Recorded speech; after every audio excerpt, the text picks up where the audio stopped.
नमस्कार students Shakuntala tutorial को आपण मानकु स्वागत। आज आम जानिबा चर्या साहित्य संपर्क रे। चर्या साहित्य हेउछि ओडिया साहित्यर प्राचीनतम रूप।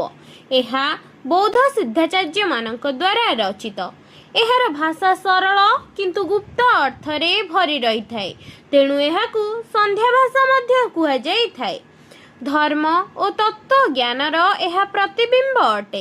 देह तत्व और जोग साधन यह वर्णित थाए। साधारण जीवनर उपमा व्यवहार एथिरे करा जाई थाए। 84 सिद्धाचार्य द्वारा रचित एही तत्व को चर्या साहित्य कुहा जाई थाए। आमे जनकर चर्या साहित्य संपर्क रे आलोचना करिबा।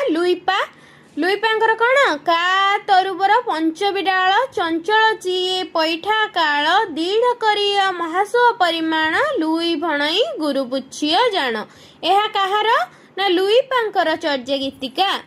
एहीपरि चर्या साहित्य संपर्क रे जानिबा पई आम चैनल को लाइक शेयर सब्सक्राइब करंतु।